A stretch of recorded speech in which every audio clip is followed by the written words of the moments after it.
Bonsoir à tout le monde, bienvenue sur ce nouveau live. On a la chance ce soir d'avoir un membre du comité IQA, donc Maxime Grazini, qui va nous présenter les nouvelles règles du rulebook qui sont mises en place à partir de septembre.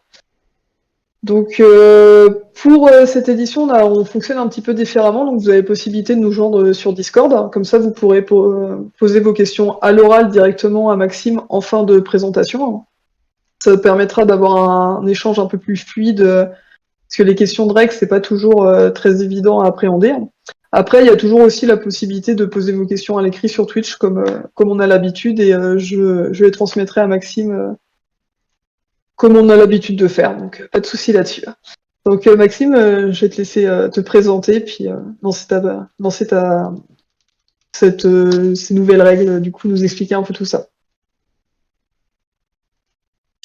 Oui, donc bonjour à tous. Donc, je suis Maxime Grazini. Donc pour me présenter rapidement, j'ai commencé à jouer à Toulouse il y a un peu moins de 10 ans et j'ai été arbitre peu de temps après. Donc j'ai pas mal d'expérience en arbitrage. Pour cette saison, donc pour ce nouveau rulebook, j'ai fait partie de l'équipe, ce qu'on appelle le comité at large. Donc c'est pas les personnes qui décident spécifiquement des changements, mais ça fait partie des personnes qui débattent sur les changements de règles et qui vont voter pour que ces changements passent ou non, en gros. Et en tant que joueur de Quidditch, je joue maintenant pour Munich et voilà. Donc je vais vous présenter, comme Tiffany a dit, je vais présenter toutes les règles. Je vais essayer d'apporter quelques précisions. Quelque chose à savoir, c'est que certaines règles sont nouvelles et donc elles n'ont pas encore été parfaitement testées et donc il va y avoir on peut pas encore être sûr en fait de la façon dont elles vont être arbitrées. Donc je vais faire de mon mieux pour expliquer l'esprit qu'il y a derrière la règle, afin que tout le monde que tout le monde parte sur la même base. Que tout le monde parte sur la même base. Donc, c'est parti. Alors déjà, il faut que je partage mon écran. Tac. Ok. Donc, bienvenue dans cette présentation des nouvelles règles. On va commencer tout de suite alors avec la nouvelle zone, ce qu'on appelle la coaching area, donc la zone où le coach d'une équipe peut sortir afin d'aller donner des conseils à son équipe. Donc la raison derrière cette règle, c'est que en gros c'était compliqué avant pour un coach d'aller aider son équipe en restant dans la zone de changement, la substitution area.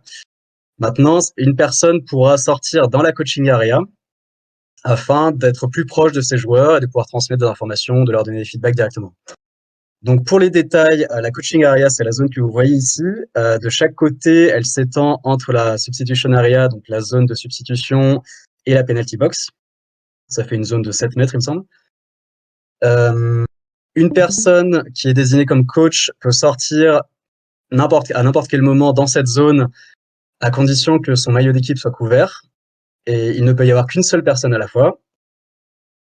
Mais cette personne peut changer ça doit pas forcément être toujours la même personne pendant le match. Donc si vous avez un coach assistant, le coach peut le faire une fois, ensuite rentrer en tant que joueur, et le coach assistant peut ensuite sortir dans la coaching area pour donner les conseils après le coach.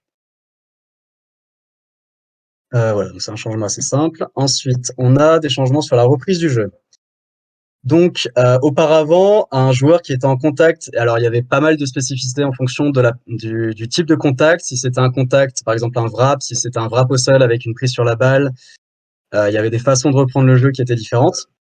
Maintenant, ça a été simplifié. Donc, une personne qui est au contact ne peut plus recommencer le jeu avec ce contact. Donc, auparavant, si vous aviez un adversaire dans un wrap, donc dans un encerclement, vous aviez le droit de reprendre le jeu avec l'encerclement avec le ceinturage déjà effectué. Maintenant, le ceinturage ne peut plus être effectué, mais vous avez le droit de tourner autour de la personne et de vous placer à 1 mètre de cette personne de n'importe quel côté. Deux personnes. Alors ensuite, les règles sur le fait, quand vous aviez plusieurs personnes qui avaient une prise sur la balle, les règles n'étaient pas très claires sur la façon dont les personnes pouvaient recommencer le jeu avec une prise sur cette balle. Donc de la même manière, ça a été clarifié. Chaque personne qui avait une prise sur la balle avant l'arrêt du jeu peut maintenant reprendre le jeu avec une prise sur cette balle. La prise ne doit pas forcément être la même. Donc, si vous avez une main, par exemple, seulement une main dessus, vous avez le droit, avant la reprise, de mettre carrément le bras autour. C'est autorisé. La seule condition, c'est que vous devez laisser aux autres joueurs la possibilité d'avoir un grip égal, on va dire égalitaire. Et vous pouvez pas les bloquer, vous pouvez pas prendre complètement la balle pour que l'adversaire la perde immédiatement après. Et enfin, lorsqu'il y a une balle au sol, il est maintenant interdit de. Alors, vous avez le droit de vous pencher, vous avez le droit de mettre un bras autour d'une balle au sol. Mais si vous êtes proche d'une balle au sol, vous n'avez pas le droit de mettre la main au-dessus de la balle. La raison pour ça, c'est que il n'y a qu'une seule main qui pourra être au-dessus d'une balle au plus proche, et la personne qui sera au plus proche de la balle sera sans doute celle qui l'aura. Donc ça donne un avantage, unfair advantage à la personne qui aura mis cette main-là. Donc maintenant, les joueurs n'ont plus le droit d'avoir cet avantage pour aucune raison. Les joueurs devront commencer à côté de la balle et se battre pour la balle de façon normale. Pour la reprise du jeu, enfin, on a un nouveau cas de faux départ. Donc, on avait les 4 cas initiaux ici, les 4 cas originaux ici, qui sont d'initier un mouvement de lancer, initier un contact, un déplacement ou affecter une balle. Et maintenant, on a le 5e cas qui est d'entrer le cylindre au-dessus d'une balle au sol. Donc, je pense qu'on le voit dans l'image à droite ici. Lorsqu'une balle est au sol, vous ne pouvez pas, vous pouvez toujours vous déplacer, mais vous ne pouvez pas rentrer sur ce cylindre au-dessus de cette balle simplement, afin de respecter la condition précédente de ne pas avoir une main au-dessus de la balle.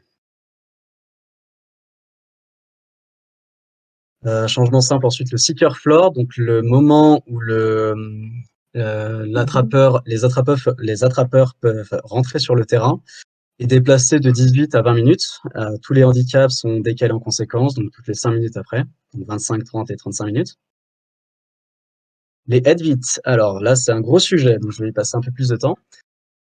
Donc les head beats, donc il y a eu un gros changement récemment afin d'empêcher les blessures. Les tirs à la tête avec les cognards sont maintenant plus limités et peuvent devenir illégaux. Alors il y a des cas, vous voyez ici, il y a des cas toujours légaux, il y a des cas illégaux. Donc la partie à retenir là-dessus, c'est que si la condition pour que le head beat soit toujours légal est validée, même si les conditions qui pourraient le rendre illégal ensuite seraient validées, ce head beat sera toujours légal. Donc si une de ces 3 conditions est validée, le head beat est légal dans tous les cas. Les 3 conditions sont: la cible a changé sa vitesse ou la position de sa tête après que le cognard soit lâché. On peut étendre ça à après que le mouvement avant pour beat ait été commencé. Il y a un peu de leeway là-dessus. Donc tout simplement, si la cible d'un beat a bougé d'une façon que le beater ne pouvait pas prévoir, donc a changé la position de sa tête ou sa vitesse, on ne peut pas reprocher à un beater de faire un head beat dans ce cas-là. Donc on va estimer que ce head beat sera toujours légal, tout simplement. Si la cible est effleurée par la balle ou le contact est fait avec une force négligeable, dans ce cas-là, le risque de blessure étant très bas, on va toujours considérer ça comme étant légal. Ou si le cognard est propulsé sans force excessive depuis 5 mètres ou plus.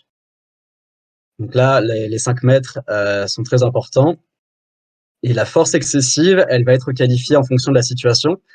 Donc il y a quelques exemples après pour expliquer ça, mais une force excessive, ça va dépendre de la personne en face, ça va dépendre de est-ce qu'elle est au courant qu'il y a un beat qui arrive, est-ce qu'elle est prête à se défendre, ou est-ce que si la personne n'est pas du tout au courant, est-ce qu'un beat plus léger aurait suffi.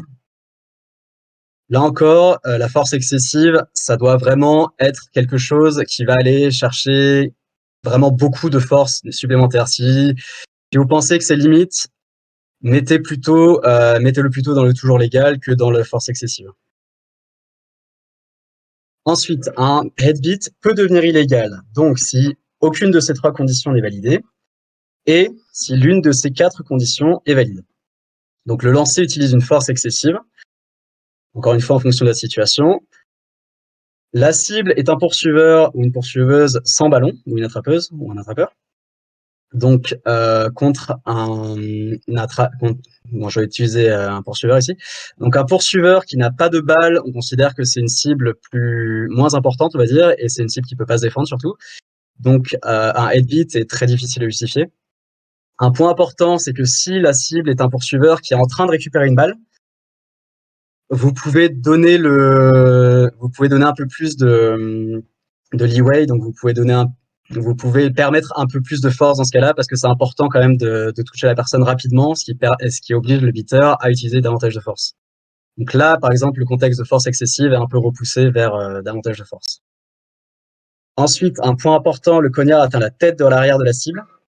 Alors, la définition exacte dans le rulebook, c'est vous prenez les yeux et vous prenez tout ce qui est derrière les yeux, ça va être l'arrière de la tête. Donc le dessus notamment, les côtés et l'arrière, tout ça, ça va être l'arrière de la tête.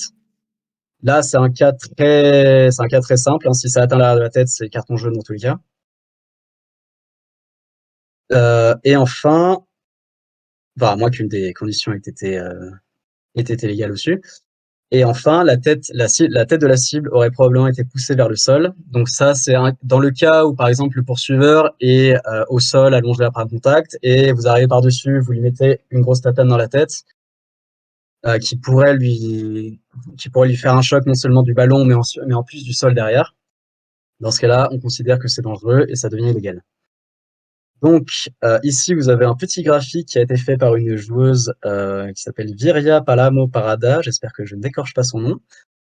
Pour rappeler ça, je le laisse 5 secondes pour ceux qui veulent prendre des screenshots. Donc le contact à deux mains, c'est le deuxième gros sujet.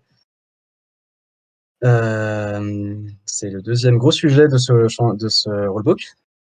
Donc il devient légal de ceinturer et plaquer à deux mains. Par extension, voler par derrière à deux mains est autorisé, vu qu'auparavant, voler par derrière à deux mains, ça engageait souvent le fait de frapper à deux mains, ce qui était illégal. Donc, maintenant que frapper à deux mains est légal, voler par derrière à deux mains est également légal. Donc c'est un changement assez simple, donc il n'y a pas grand-chose à dire dessus. Une chose qui est importante, c'est la perte de balai. Donc, contact à deux mains dit qu'il n'y a plus de main sur le balai, donc la perte de balai va devenir beaucoup plus fréquente, j'imagine, dans le futur. Donc, la perte du balai, le timing est assez important. Si la personne perd le balai avant d'initier le contact et continue et va finir d'initier le contact, on considère que c'est un joueur qui est KO et qui affecte le jeu. Donc là, c'est un carton jaune, comme défini dans les règles déjà avant ce rulebook. Si la personne perd le balai durant le contact ou après le contact, là, on va considérer que la personne peut terminer ce contact. Donc, si elle est en train de tacler une personne, elle va pouvoir finir le tacle et le mettre au sol. Si on considère que la personne n'a pas pu s'arrêter, si on considère que la personne a perdu son balai, aurait pu s'arrêter et finir le contact, on peut quand même mettre une pénalité dans ce cas-là. Et donc, si la personne perd le balai, continue le contact, change de type de contact ou rajoute de la force au contact, dans ce cas-là, on va la pénaliser avec un carton bleu. Et troisième gros changement de ce rulebook, le contact par derrière. Alors, donc là, c'est le changement, je pense, qui va être le plus difficile à arbitrer pour les prochains matchs. Donc, ce que disent les règles. Quand un joueur a les deux pieds plantés dans le sol et qu'il a un élan vers l'avant négligeable, cette personne peut engager un contact par derrière sur un porteur de balle. Un pas en avant est toléré pour initier le contact, seulement si le contact est initié avant le changement de position des pieds. Et un pied de pivot n'est pas considéré comme un changement de position de pied. Donc, qu'est-ce que ça veut dire? Concrètement, ça veut dire qu'une personne doit arriver par derrière, doit arrêter d'avancer, poser ses pieds, ou alors doit avancer, mais seulement en marchant afin que les pieds restent posés au sol en même temps. La personne peut avancer un pied en faisant le contact, mais la personne, par exemple, ne peut pas sauter, ne peut pas courir vers une personne et ne peut pas continuer à se déplacer avant d'initier le contact. Donc concrètement, la règle des deux pieds plantés au sol va être assez difficile à regarder. Donc ce que je conseille personnellement, après avoir discuté avec pas mal de refs à l'international, ça va être de regarder plutôt la partie l'élan vers l'avant qui est négligeable. Si vous voyez qu'une personne est constamment en train d'avancer à un rythme qui est trop important pour que ce soit juste de la marche, considérez que cette personne ne peut pas faire un tac par derrière. Et pareil, si vous voyez qu'une personne bouge saute ou fait quelque chose comme ça avec ses pieds avant le contact ou met de la force dans un contact et va continuer cette force pour mettre la personne au sol par derrière, là, ce sera un contact par derrière qui sera illégal. Alors, normalement, là, il y a des Voilà, des liens qui marchent. Donc, ça, je reprends donc l'exemple de tout à l'heure. Vous voyez le jaune par derrière qui va essayer d'attaquer la personne en rouge ici. Là, on voit le joueur jaune qui se déplace en marchant lentement et qui va engager le contact comme ça. Donc, si vous regardez cette action, vous voyez que le joueur jaune, en fait, va marcher vers l'avant. Donc, chaque pas va être lui qui va fixer ses pieds au sol. Donc, cette condition est respectée. Ensuite, au moment du contact, il va avancer un pied autour de la personne, engager le contact et l'amener au sol. Donc ça, c'est un exemple de contact avec un mouvement vers l'avant, mais qui est quand même validé. Voilà. On pourra les repasser à la fin si jamais vous voulez aller voir en plus de détails ou quoi que ce soit. Ensuite, on a un exemple ici. Donc, un peu en arrière. Peut-être pas autant en arrière. Voilà. Donc, pareil, la personne en rouge à la balle, la personne en jaune va venir tacler. Ici, vous allez voir que la personne continue toujours d'avancer le contact par derrière et va l'amener au sol. Donc là, moi, moi en tant qu'arbitre, et je pense beaucoup d'autres arbitres vont considérer ça illégal parce que la personne ici est en train de sautiller avec les pieds, donc ne fixe jamais de pas au sol, elle est plutôt en train de courir. Et elle a un mouvement vers l'avant qui est trop rapide pour que la condition de fixer les pieds au sol soit respectée. Donc pour moi, ce contact serait illégal. Voilà. Ensuite, on a des cas un peu différents, notamment celui-là. Alors là, celle-là. Donc là, ça va être sur la personne ici, et la personne en rouge va l'attaquer.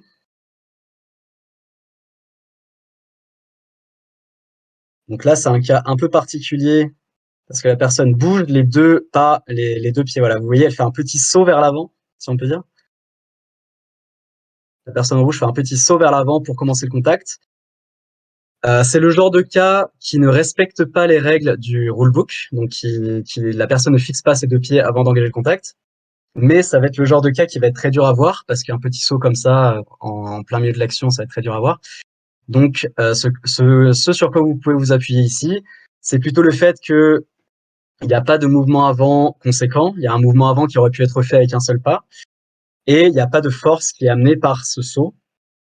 Donc, c'est le genre de cas qui pourrait ne pas respecter les textes, le texte du rulebook, mais qui pourrait respecter l'esprit du rulebook. C'est pour ça que je dis que cette règle va être assez compliquée à arbitrer et il va probablement y avoir de l'évolution dans la façon dont les arbitres vont arbitrer cette règle.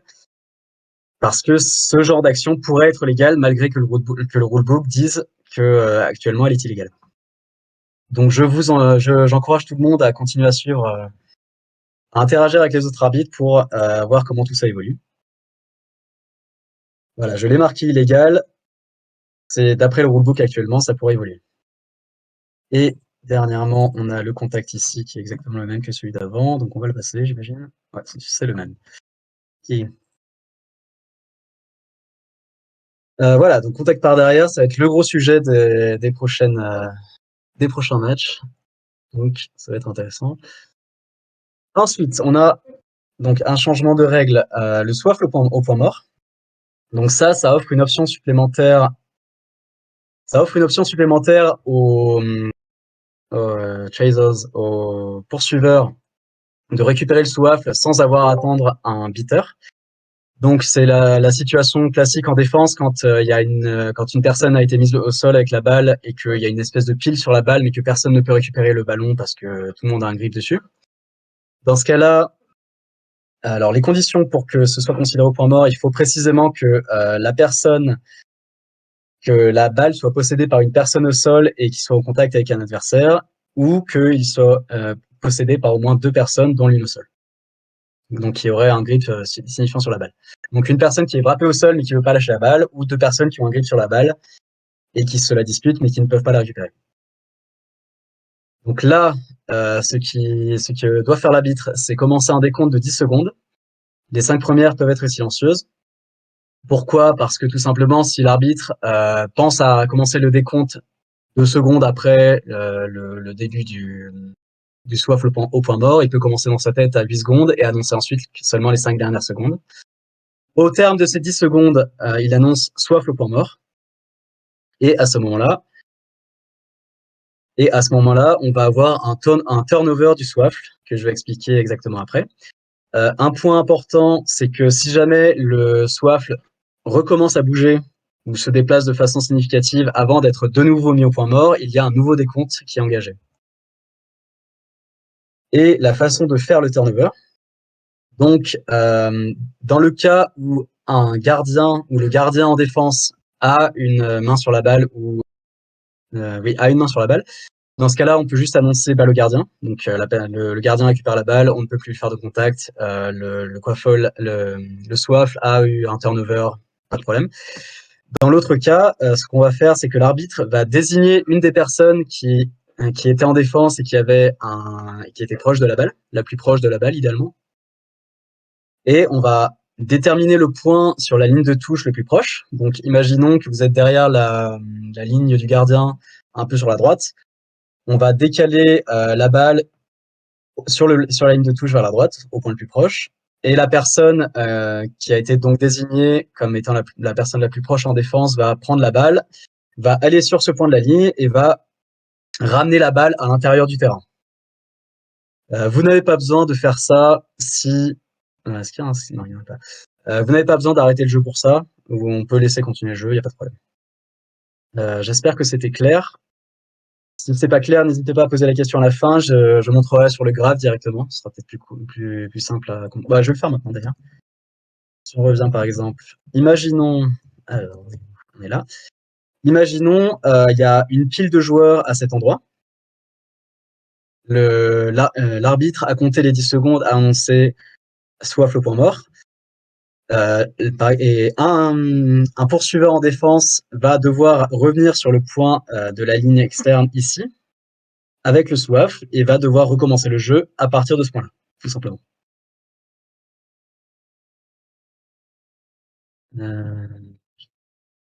Là. Ensuite, on a pas mal de petits changements sur lesquels je vais passer assez rapidement. Donc la zone de banc d'équipe peut être élargie sur décision du comité d'organisateur du tournoi. Donc c'est tout simplement, imaginons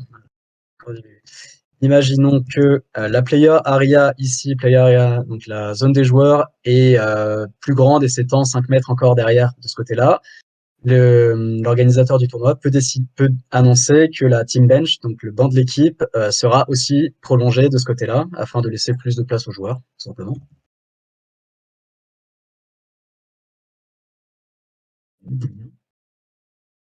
Les cognards peuvent être plus gros, donc auparavant c'était uniquement 68 cm de circonférence exactement, c'est passé de 68 à 70 cm. Ensuite, on a, en fonction des conditions météorologiques, donc en gros à partir de 32 degrés Celsius ressentis. Dans les règles, il y a beaucoup plus de précision que ça, mais c'est en gros 32 degrés.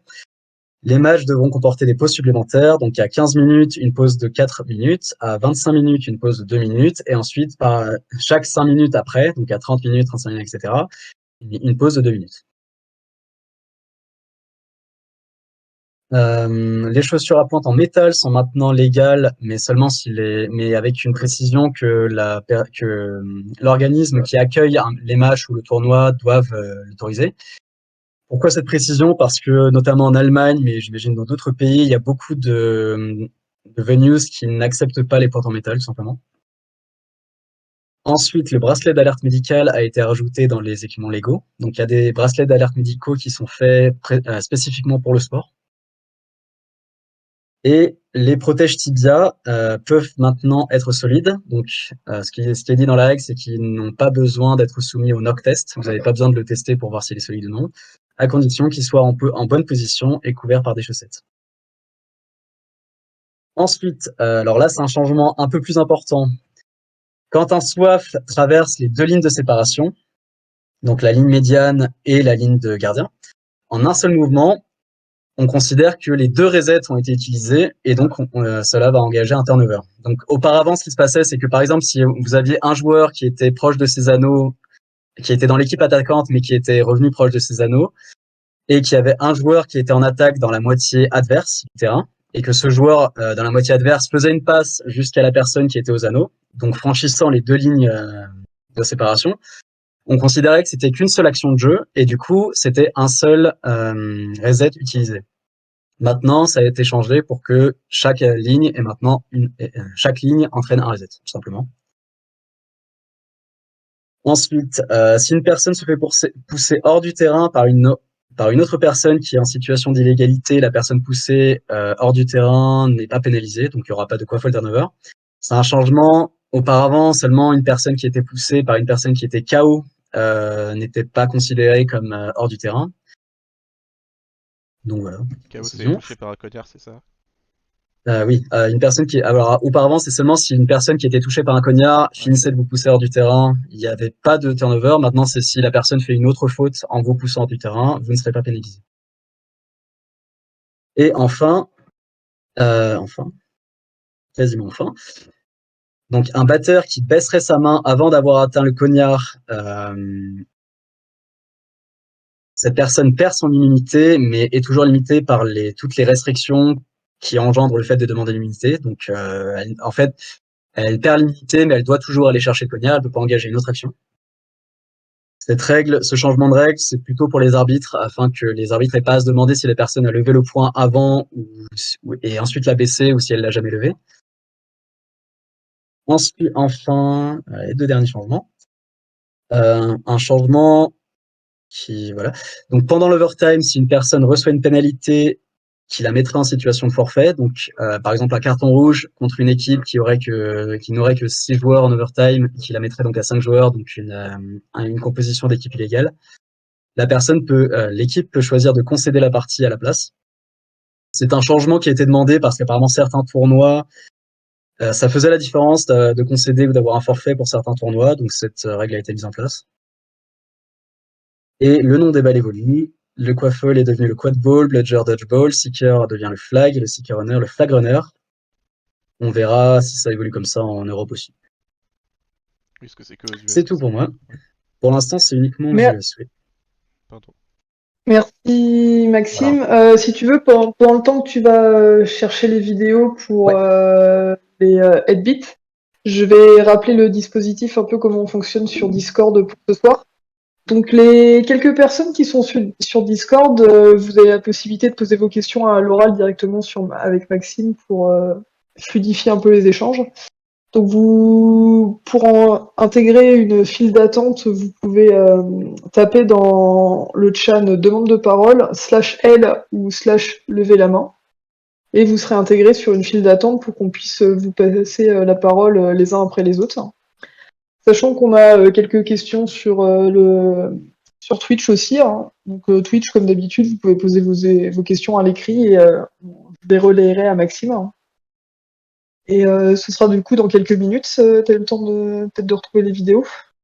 Non, mais vous pouvez poser les questions. Ok. Donc on avait une question au niveau du contact par derrière. C'était à savoir si concrètement marcher et plaquer c'était possible ou si le fait de marcher était considéré déjà comme un mouvement vers l'avant trop important.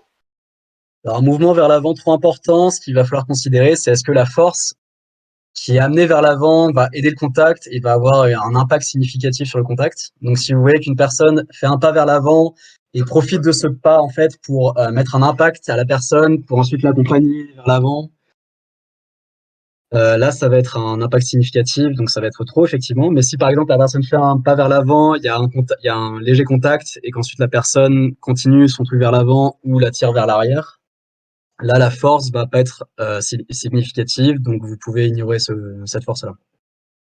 C'est très contexte, ça dépend vraiment du contexte. En gros, il faut pas que la force soit une des raisons pour laquelle la personne ira au sol. Merci pour cette précision. On revient un petit peu aussi sur le nouveau système de soifle mort. Donc il y a quelqu'un qui nous demandait comment était désignée la personne qui recommence l'action avec le soifle après que celui-ci soit considéré mort.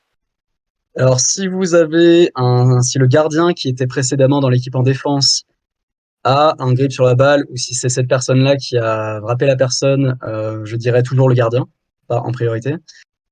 Et sinon, c'est n'importe quel joueur qui aurait un grip sur la balle. Donc là, j'imagine que dans l'équipe, ça dépendra un peu la personne qui serait logiquement désignée.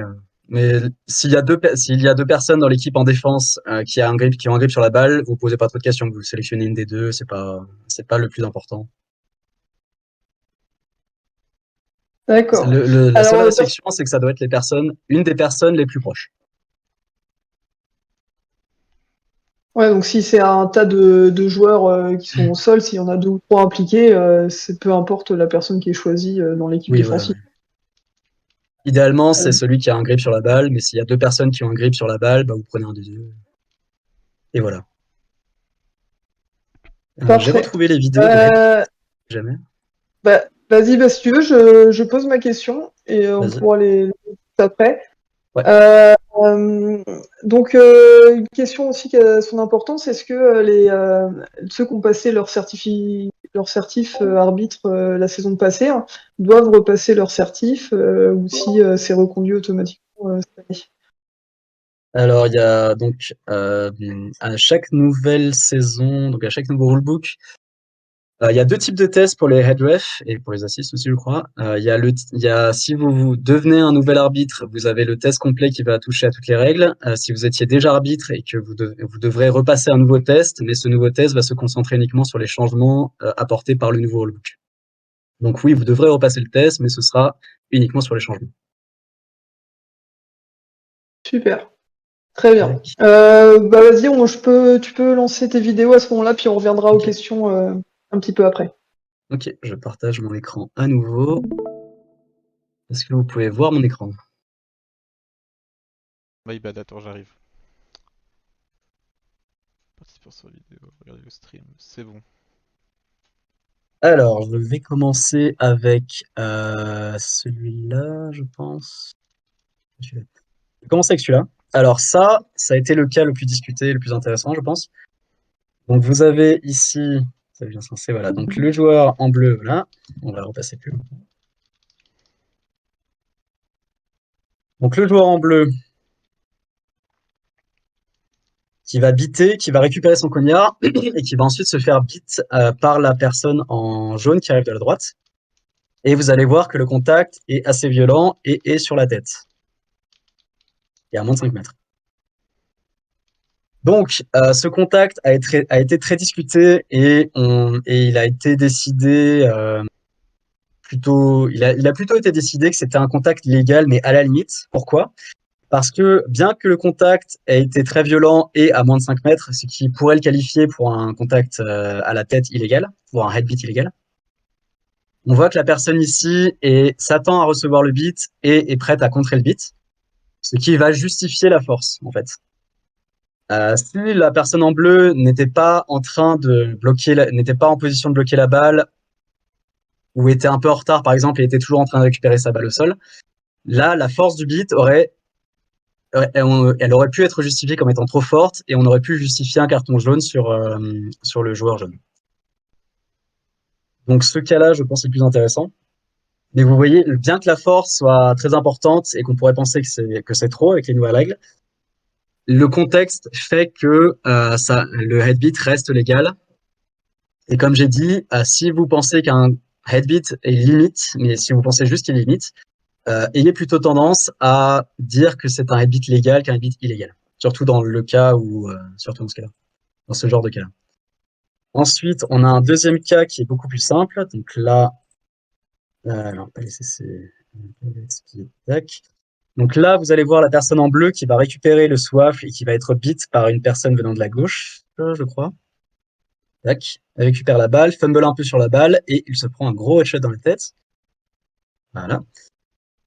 Donc, ici, on a affaire au cas où on est en dessous des 5 mètres. La personne a la tête baissée. Vous voyez, la balle va arriver sur l'arrière de sa tête. Et la personne est en train de récupérer la balle. Donc là, le chaser est en train de récupérer la balle. Donc on peut considérer que c'est un chaser qui a une balle, en fait. Donc c'est pas pour cette raison-là qu'on devrait mettre un carton. La raison pour laquelle cette personne va recevoir un carton ici, c'est que le beat est à moins de 5 mètres à l'arrière de la tête. Donc, comme vous voyez que la personne a la tête penchée, ça va plutôt l'atteindre sur le côté de la tête ici, derrière les yeux, ce qui qualifie donc l'arrière de la tête. Donc là, c'est un cas très simple de headbeat illégal. Et le dernier, je crois qu'il est un peu moins intéressant, mais bon, quand même. Ouais, voilà. Donc là, on a un headbeat sur un beater. Ouais, en vrai, ce cas-là est pas très intéressant, je sais pas pourquoi je l'ai gardé. Mais voilà, ça c'est le genre de headbeat qui est parfaitement légal. On a un headbeat sur une personne qui s'attend à prendre la balle, qui est assez bonne à recevoir, qui est assez bonne à attraper, donc ce qui justifie la force, et à une distance suffisante, je crois que c'est en dehors des 5 mètres, je suis pas sûr. Bref, en plus c'est en dehors de 5 mètres. Donc voilà, ça c'est le genre de headbeat qui est parfaitement justifié, aucun problème à avoir là-dessus. Voilà, c'est tout. Super, merci Maxime pour ces précisions. Il y a beaucoup de questions sur savoir si la présentation est enregistrée, elle sera disponible. Donc, comme d'habitude, en fait, les lives qu'on fait sur Twitch sont enregistrés, hein. Et déjà, de base, ils sont dispo pendant 15 jours sur Twitch. Et on retravaille un petit peu la vidéo et on l'upload dans YouTube, donc sur YouTube également. Donc, vous pourrez la retrouver autant de temps que vous voudrez après sur YouTube si vous voulez la montrer, revisionner plus calmement ce qui a été dit, puis montrer à votre équipe, etc. Donc c'est tout à fait possible, hein. On a une question de savoir si on a le droit de faire une petite touche derrière la tête, donc une touche de batteur derrière la tête. Alors pour ça, je vais revenir sur la présentation.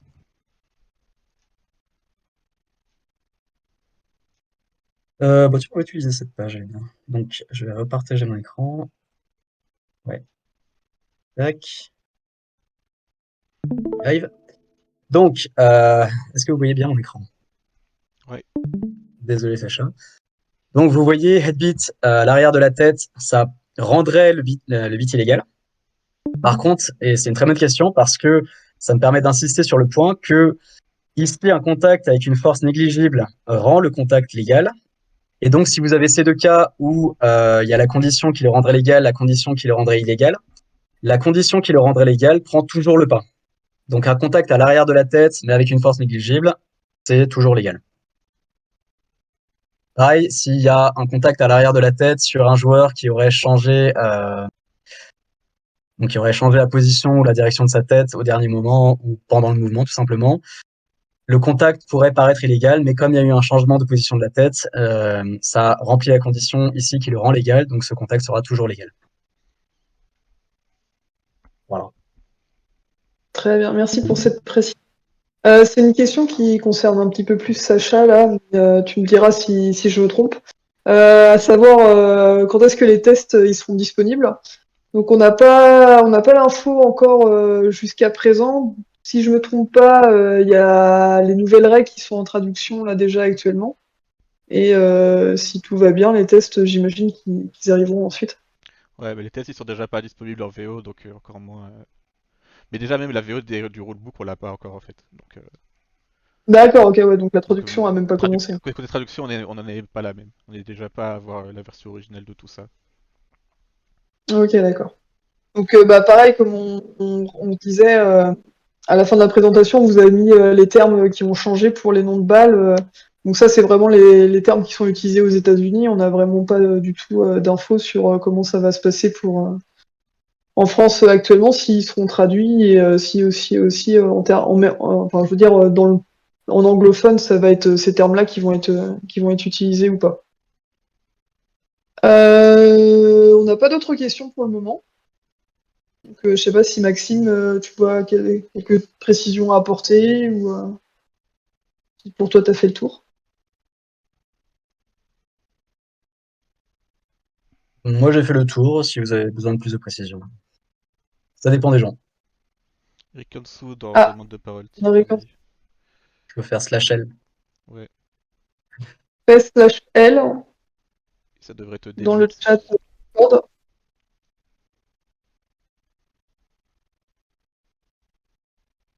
Ok, on peut Bon, le je me mettre en démute next. moi-même. Ça marche aussi. Oui. Euh, Au niveau du batteur, lorsque tu dis que baisser la main, il n'a plus l'immunité, Ouais. c'est lorsqu'il va vers la balle, puisqu'il a toujours le droit de baisser la main et garde l'immunité en s'abaissant pour l'attraper à deux mains. Oui, très bonne. Effectivement, j'ai oublié ce point-là. C'est uniquement lors du trajet vers la main. S'il baisse la main dans le process de récupérer la balle, il garde l'immunité jusqu'à ce qu'il ait la balle comme avant. Très, très bonne question. Ok. Autre chose, le contact par derrière.